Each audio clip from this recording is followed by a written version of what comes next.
All right, another day, another coaching video. So if you want to participate in the free coaching, all you have to do is go in the link in the description below. There's a Discord, and what you need to do is you need to just make an unlisted video, or public if you want to, of the game or games you want me to watch. It could be just one game, it can be a compilation of like 3, 4, or 5 games. Just don't try to make it more than 30 minutes.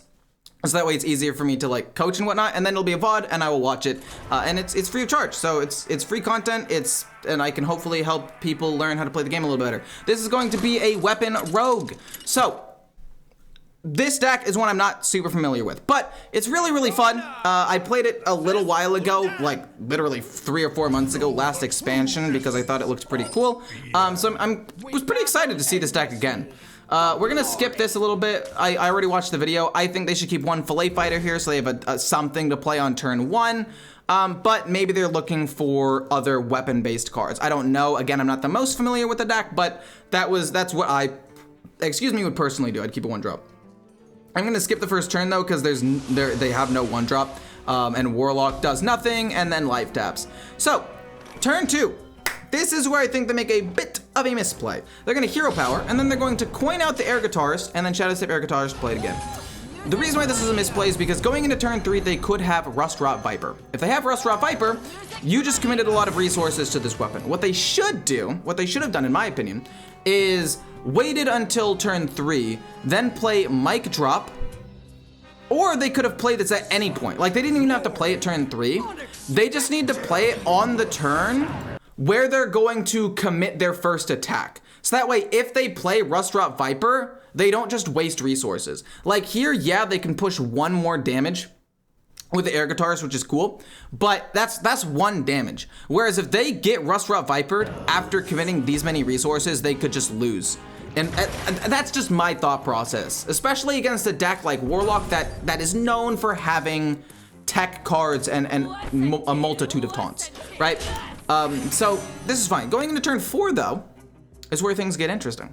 Going into turn 4, you could play Destined Hip Hop. You could play a couple of them, play some free Dread Corsairs, and go crazy. So I don't really know. It's a little bit suboptimal at this point because you don't want to play them to give your weapon only +1 attack, but drawing Deadly Poison is great. Deadly Poison into 2 Dread Corsairs, a Fillet Fighter, is correct.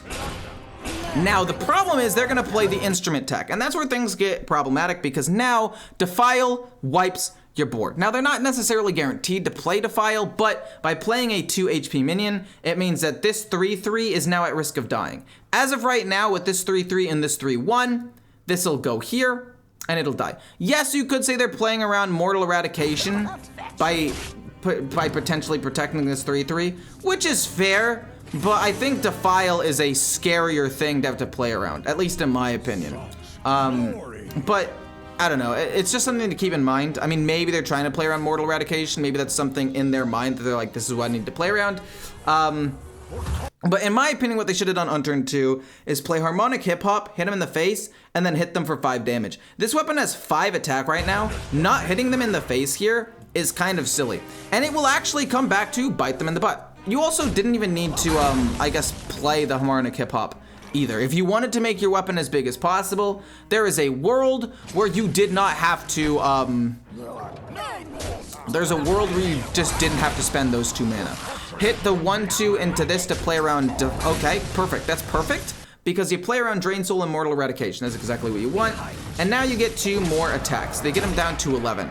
Now remember what I said, they should have attacked when the weapon had 5 attack, because it's just good damage, right? They'd be at 6 HP right now. Very difficult for them to come back at this point.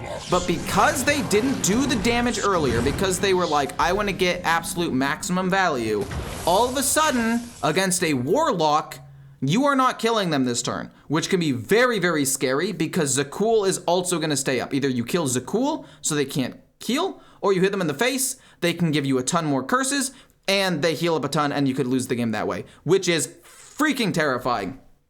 So I just think that what they did is I see the vision. I know what they wanted to do. They wanted to get this sick value, get this 11 attack weapon out there, but what they should have done probably is they should have hit them in the face. Because now, what happens if they play, like, ETC Rust Rot Viper?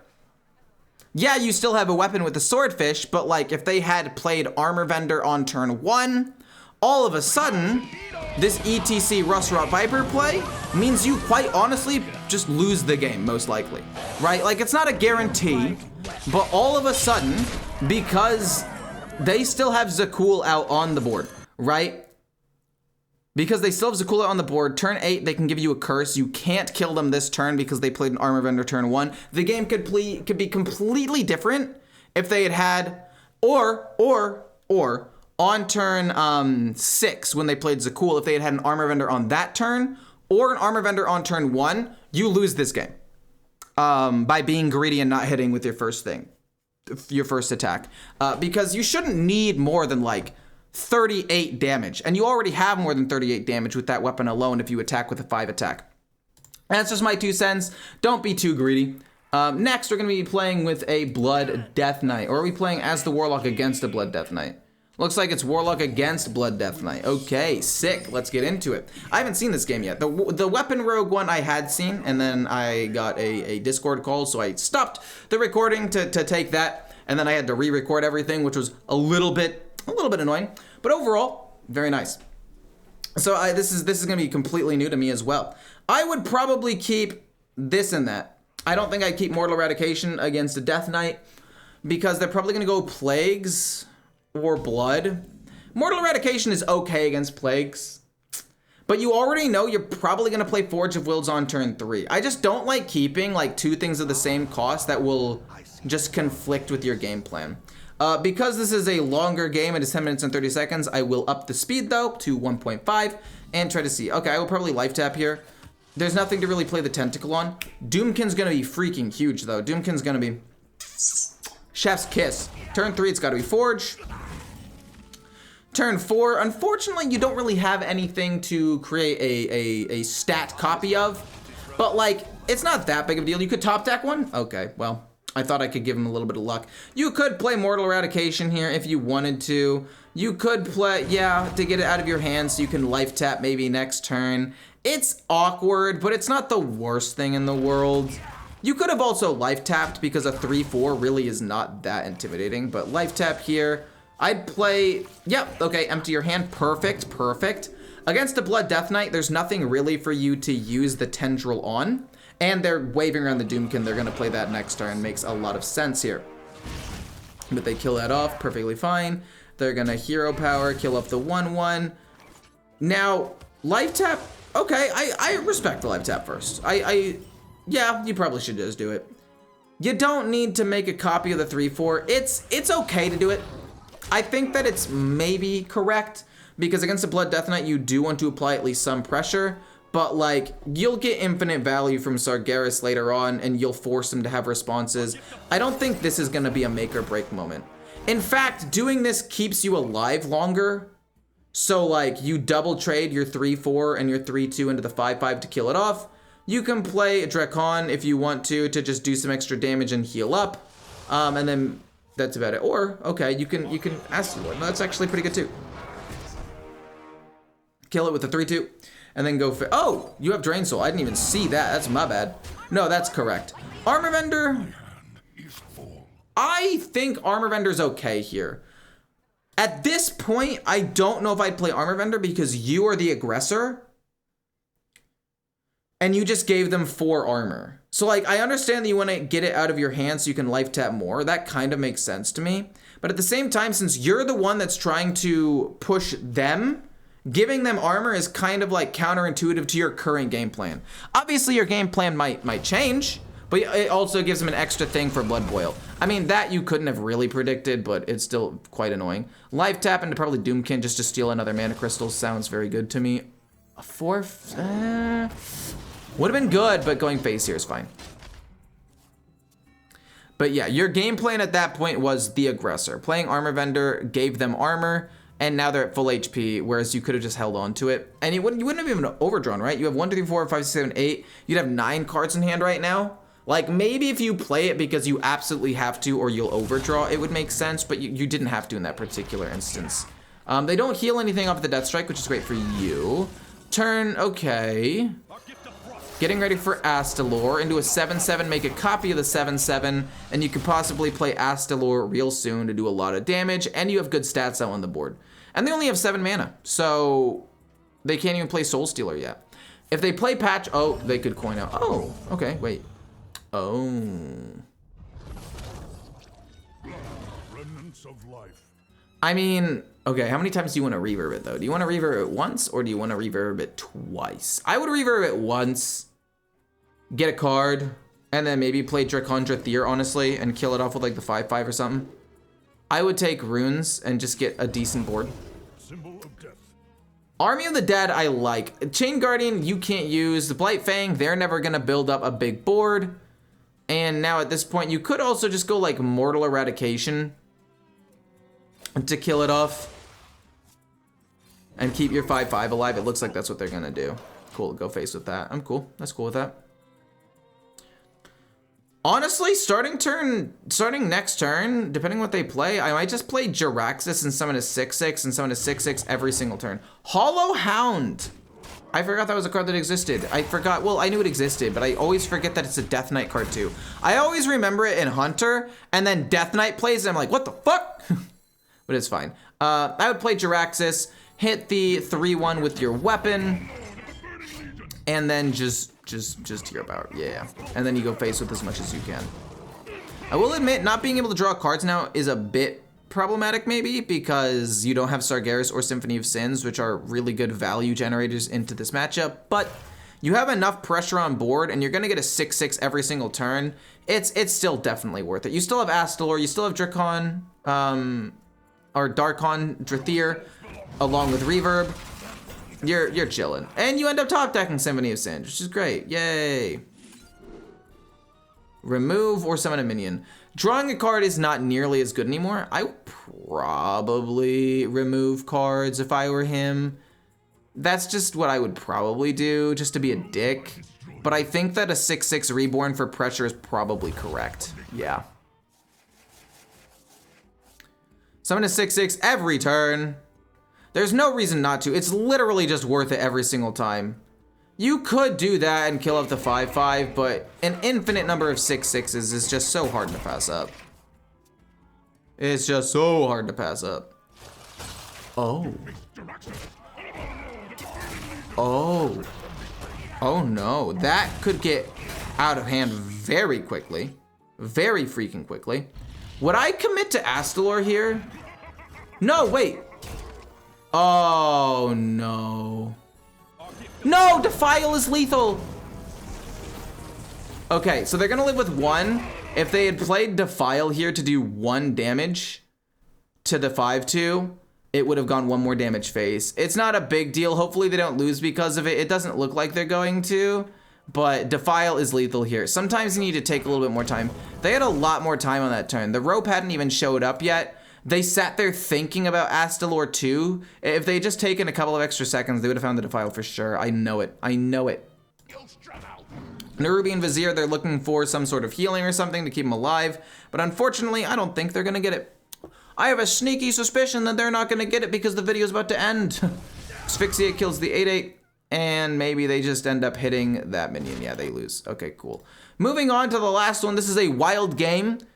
I don't play wild, so I would just like to say going forward, please don't. Nobody make fun of me if I make any wrong calls, but because this person's in gold, so they probably make some fundamental misplays, I thought maybe I'd try to help out and see if they do anything wrong, like drawing last with Warlock or something like that, you know? Just try to help out with fundamental plays, possibly. Oh, it's Mill Warlock. Okay, no, that's pretty sick, actually. I respect that. So, I don't really know how Mill Warlock plays in this format. Is there a way that they can, like, activate it soon? Plague of Flames is definitely good. Live tap is fine. They have 1, 2, 3, 4, they have 8 cards in hand. That's fine. I mean, do you ever coin out Shellfish here? You're gonna have nearly full cards. I also don't even know what's in ETC at this point. Unfortunately, this warrior is helping the win condition. It's gotta be coin Shellfish, yep. Ow, I hit my elbow. That sucks. Oh, there's an anomaly in here too? To give minions an extra HP, that's crazy. A little bit of the hiccups, my bad. But yeah, we have the Cold Light Oracle going into turn 4. It's not as mana efficient, but they couldn't play Cold Light Oracle for themselves because they would have overdrawn. It's just, the problem with life tapping every turn is sometimes you just, you don't have enough hand space to do certain things sometimes, which is okay. So you could also just reverb the 7/8. The problem with just playing the 7/8 on turn 4 or turn 3 with the coin is like, if they answer it, how do you get extra value? Oh, maybe you don't need extra value. Wait. Okay, the 2/4 hits the 7/9 and then Bladestorm happens. That's just a little bit unlucky. But like, wait. Is that the plan with this deck? Is mill secondary? Because they say it's mill luck. But like a 7/7 and then another 7/7 on turn 3 and 4 that can both attack might just be strong enough to not really care about the mill. Again, I don't 100%. Oh, they lose ETC. It's bad, but like, I don't know if it's that bad. So I would probably play, well, Cold Light Oracle. How much mana do they? 1, 2, 3, 4, 5, 6, 7, 8. It would make him overdraw, but Forge of Wills on the 7/9 to hit the 2/7 is just so strong here, right? And then you just keep pushing face damage. There's not really much else they can do. But this game is apparently gonna go on for quite some time. So clearly, this board presence is not enough to win them the game. That is insane to me. Like, look at this board. It's turn 6. What are they supposed to do? Nothing. There's no way this warrior gets out of this, right? There's no way. There's no way. Okay, they gain a lot of Why do I talk? Every time I say things, it backfires, and either I lose or I cause one of the people that I'm watching to lose. Oh, what big minion are you gonna look for? A 7/7, I would assume. Maybe Emperor Thorson, but I think you want the Selfish Shellfish here. It's more tempo and it helps you mill. Interesting deck. I don't necessarily think they're misplaying at all. I actually think that they're playing this deck quite well. They committed to the Selfish Shellfish early. Wow, they don't get hit again with the Cold Light Oracle. They get to keep both of them. That's insane. Oh no. Why wouldn't you kill the 7/7? Warlock isn't really known for having heal, but maybe I'm wrong. Let me think here. How would I do this? I mean, you make, oh, that's good. You use the Forge of Wills on the 7/7, hit it. And I don't think you go the Cold Light Oracle yet. Especially with,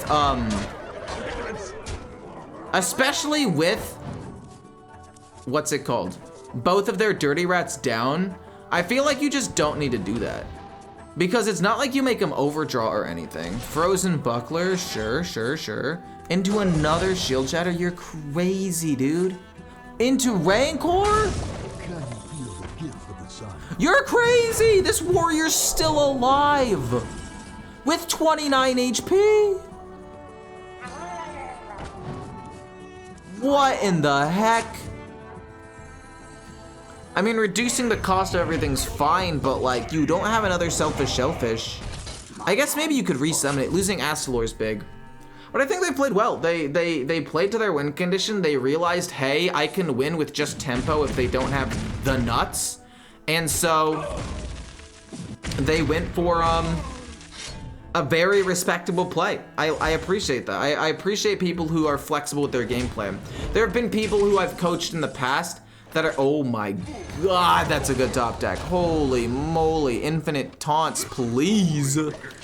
Anyway, there are people who I've coached in the past that like have a game plan. It's like Plague Death Knight, the only way I want to win is with plagues. And they don't realize like, hey, I can win the game in other ways, like just playing giant 7/7 minions over and over and over again, right? Or hey, I can win the game by playing aggressive, or if I'm playing against aggro, maybe I need to like trade a little bit more in Plague Death Knight, but you get the point. Yeah. Oh my gosh. Now that's gonna be spicy.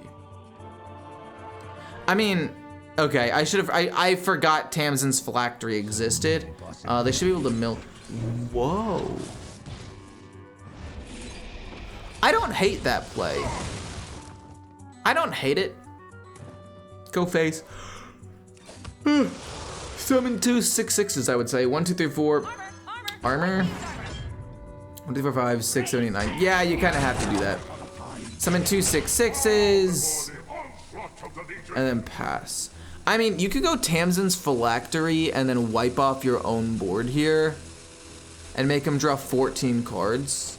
I don't think that would be quite lethal yet, though, is the problem. Could they have played one more minion and done that? I don't know. Ah, it's unfortunate. Yeah, I mean, if they did that, it comes close to winning the game the next turn, right? It's pretty close to winning the game the next turn. No, they could have won. They could have won. They could have won. They could have won. They could have won. They could have won. They could have won. They played Tamsin's Phylactery. Oh no, Reverb's 2 mana, not 0. Okay, well now they can do that plus this plus Tamsin's Phylactery plus Reverb. I'm trolling, dude. Holy guacamole, this game is gonna go nuts. Holy shit. What the hell is this? They go crazy. I think they could have won 1 turn earlier, honestly. I can go back and I can look. Obviously they win the game here when they kill off all their minions. They're just dead. But I'm trying to think, could they have won on this turn? This is one of those things where like they had their game plan of, hey, I want to get a ton of Tamsin's Phylacteries here and win the game. But they have 7 cards left in their deck. They have 10 mana. They go 0. They go summon 2 6/6s. I guess they draw 12 cards. They'd overdraw 5, so that's 15 damage. I guess it wouldn't have been lethal. It wouldn't have even really been close to lethal. No, they made the right call. They made the right call. Yeah, they made the right call. I agree with that. I think that they wouldn't have had lethal there, and they could have set up for a bigger lethal a little bit later on. So I think that that was good. Overall, pretty decent play. I think the weapon rogue player played a little bit too greedy. It's the thing where like they wanted to get the insane weapon. They tunnel visioned on like, I'm gonna get this 11/11 weapon and win with it instead of potentially winning a game sooner. I think the Warlock game was pretty decent. I think they played fairly flexibly, but there were a couple of misplays, I believe. And then this game, I think they played pretty well, and they actually saw the win conditions, so I think that was very good. But yeah, this one I see no problems. They played Jiraxis when they were supposed to play Jiraxis and summoned 6/6s and just constantly applied pressure to the Death Knight, and they didn't have the removal to deal with it. So overall, very good gameplay, I would say. This is probably one of the more proud I've been watching these. So hopefully you guys enjoyed. Hopefully you guys learned something, and I'll see you guys in the next one.